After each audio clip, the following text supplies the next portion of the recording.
If you've been following the channel, you know I have a 2013 GT500, and for a while now I've been trying to figure out who I want to go with for tuning. The previous owner that I got the car from had it tuned from Hennessy Performance, but I just feel like there's a lot left on the table with this car. And also, if you recall my last videos, you'll see that I had recently installed long tube headers and off-road X-pipe on the car, which I want to go ahead and just get another tune just to, be safe with it. And I went ahead and did some digging. I had a few choices to go with, and I wanted to see what my options were. So I had Kevin Dunn, which is my primary tuner that I have for the Terminator Cobras, Lund tuning, and then also Venomous tuning. If you're on the GT500 forums, you see that name pop up a lot, and a lot of people vouch for him. And so I went ahead and just decided to go with the main known person that's known for tuning these GT500s, and that was actually Venomous Tuning. I'm going to go ahead and walk you through the step-by-step of what you need to do in order to get the car tuned through him if you decide to go this route. But there are many other options to explore. There's Palm Beach Dyno, there's Lund tuning, there's a bunch of different places where you can get your car tuned at, even do data logging, so where you don't even actually have to take your car there to get it on the dyno. That was a cool option, although I don't really care for the dynos. I like to do street tuning, so I'm gonna go ahead and just do the data logging by myself without having to go to an actual dyno and then go back and forth with sending the logs and getting a revised tune, uploading, and so forth. So let's get started on going on the actual website. Alright guys, we're on the Venomous Tuning website. What you want to do first is go to Custom Tuning right here. Click on that, and then it's going to give you an option for Stage 1 Venomous Tuning stock blower or NA. My car has the stock blower, and it's Stage 1 that I'm going to be seeking out. If you have aftermarket blower, you're going to want to click on the Stage 2 Venomous Tuning. But since for me it's still the stock Trinity blower on that 2013, so we're going to go ahead and click Stage 1, and then it's going to bring you a list of options. So first we're going to go ahead and mark the car as a Ford car. This is going to be a Mustang model, and then the year of the vehicle is going to be 2013, and then the type is going to be Shelby GT500 07 to 14. And then you're going to list the current modifications, which in my case is going to be the intake, Ford Racing, dual blade throttle body. Then we have the 2.4 blower pulley. Actually, we can just go ahead and put full exhaust. He'll know what that means. LT for long tubes, off-road X, and Corsa Sport axle back. And that is actually all the modifications we have on this car. We do have an aftermarket reservoir tank for the supercharger coolant, but that's not really necessary to put on here. And then we're going to go ahead and check this box off, which means that is a 130 millimeter cold air intake. And then we also do not have a monoblade throttle body, which those are a little bit harder to tune. We do not have a return style fuel system, and we do not have aftermarket cams. The fuel that we're going to choose is 93 octane, and then here is where you'll actually enter your serial number of the SCT tuner, which I've already done. So after you get done doing all that, I'm going to go ahead and just give an example of whatever this letter is that I entered in there. We're going to go ahead and just use that as reference, and then click add to cart. Once you add it to the cart, it's going to give you your total, which is $499 checkout. And the only upcharge we get is for the intake, which is 130 millimeters, and then we check that as yes, so that is an upcharge on there. So it's going to be $500 total. We'll check out. Alright guys, after you finish doing the checkout, you'll get an email from Venomous Tuning. It'll look just like this, and then you'll get another email showing the confirmation of your order, and it'll have all the details on there of what you completed. And then you're going to get another email to confirm your waiver. You're going to do a general release and waiver. Then you're going to actually get an email saying that you're congratulated, and then you can find a copy of your waiver attached on that link. Then after you're done with all that, you're going to get an email from BJ McCarty, and he's going to send you a bunch of different pictures and different documents that you can reference for the tuning process.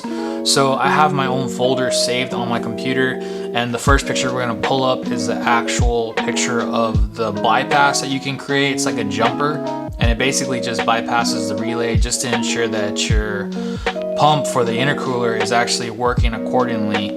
And so once you create that jumper, you'll go ahead and click it into the bottom left and top right prong to bypass the relay. And then you should undo the cap on the coolant reservoir to the supercharger, and you should be able to see some type of movement going in there with the coolant. If you don't, you probably have either bad wiring, which is notorious for those cars.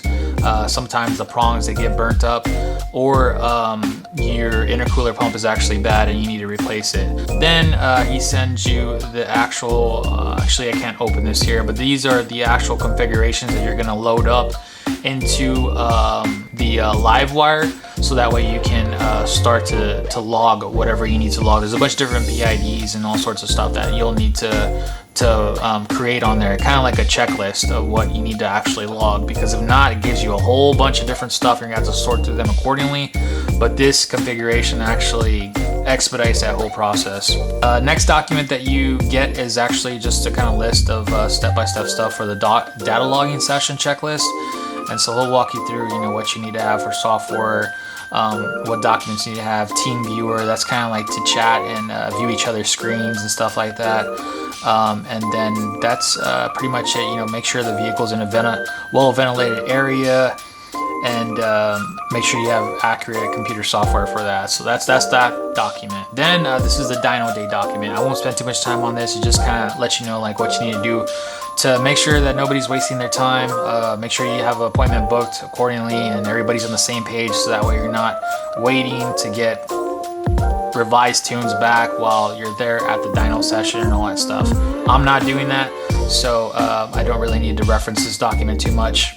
Alright, so the next step is how to do the data logging process. So I'll walk you through the steps of what you can do. Make sure your vehicle's in good operating condition, you have your SET handheld device with you, and you have an updated laptop, which is Windows laptop compatibility only, and it's got Wi-Fi compatibility with Wi-Fi service. Then you want to have a battery charger to hook up to your car whenever you're uploading the tune. And then it gives you more steps on here of how to go ahead and do the saving the files and uploading them onto your tuner with a device updater. And so I'll start a different video for how to do all that stuff once we get into the ins and outs of uploading your tunes onto the device, transferring it over to the car, and then logging it with your computer and making sure everything is all in sync, so that way you can send accurate data to your tuner and then get that sent back to you with the revised tune. So yeah, that's what this document goes over. Again, we'll go ahead and talk about that on the next video whenever I decide to go ahead and actually walk you through those steps. Right now I'm just showing you what you're going to be receiving from the tuner. This is an example of a spark plug that has detonation. So you see those pieces of black lines on there and different types of indentions. You'll see that whenever you have actual detonation on the car. So keep that in mind. This is just a picture for reference that he provides you with. This next picture is a JLT foam blocker that comes with some of their models of intakes. I don't have to worry about this because I don't have a JLT intake. I have a Steeda 130 millimeters, so this is something that I don't really need to worry about. But if you do have this, I'm assuming he's going to ask you to check to see if you do have that in there and to remove it if possible, because I'm pretty sure that's going to cause some resistance with the filter and the intake in the car and the motor breathing properly. Next picture he sends you is a phonetic alphabet for use when data logging communication. So instead of saying the letters, to make everything clear, just use Alpha for A, Bravo for B, Charlie for C, and so on. Next thing he attaches to the email is the SET XE4 manual, which you can also find on their website to use that as reference in case you're having any issues. Next thing he provides you with is a picture, a screenshot of Team Viewer screen, which will tell you exactly what you need to send him whenever you have that program downloaded. This again is a little bit more orientated or for him trying to view your screen. This next document, Team Viewer, is also the same thing, kind of walks you through the downloading instructions and how to get everything set up. The next thing you're going to want to do is go to the Venomous Tuning website, and you're going to click on the actual custom tuning page that we did earlier. Scroll to the recommended plugs, which are the NGK BR7EF spark plugs, box of 10. I ordered mine on Amazon and I only got 8 of them. And I went ahead and I think it was like 20 something bucks or something like that. Next thing you do is scroll down to the actual pounds of boost that you're going to be referencing. It also notes on here, do not use any anti-seize whenever you're putting these new plugs in, and make sure you gap them accordingly. So look at the pounds of boost you're going to be running. In my case, I was going to be making about 15 pounds of boost, so I gapped them to 0.030. But you can see down below, if you have a little bit more of aggressive pulley combination, you're going to want to use a tighter gap. So down below you can see 16 to 9 pounds, you're going to want to do 0.028. 20 to 22 pounds, you're going to want to do 0.026. And anything above 23 pounds of boost, you're going to want to do something like 0.24 or less. Also, do not use any kind of anti-seize when you're putting the plugs in. Alright guys, I'm going to go ahead and wrap up today's video. The main objective for today was just to walk you through what to expect whenever you order your tune through this company.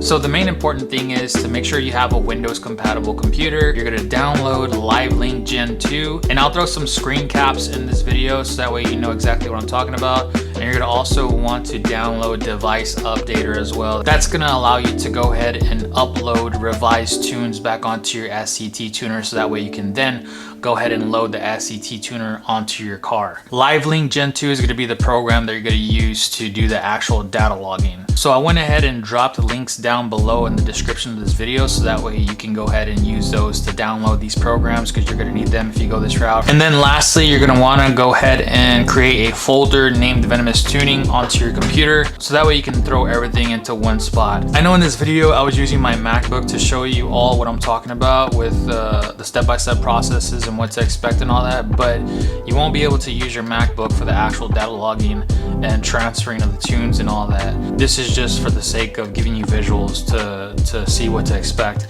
Besides, whenever I do screen recordings on my Microsoft computer, it's a little jittery, so I prefer to use a MacBook to show any kind of screen recordings. So now that we got all this squared away, in the next video I'm going to go ahead and show you all how to gap the spark plugs. I'm going to show you all how to check the heat exchanger pump to make sure it's working accordingly. Then I'm going to show you how to install the spark plugs onto the car. And lastly, I'm going to show you how to measure your intake in case the previous owner installed it on the car and then you ended up with a car, you're not too sure what size it is. So yeah, I'll show you exactly how to do all that stuff in the next video. It might not be in the same order that I just described, but it will definitely be on the next video, so keep an eye out. Other than that guys, I hope you enjoyed this video, and I will catch you guys next time.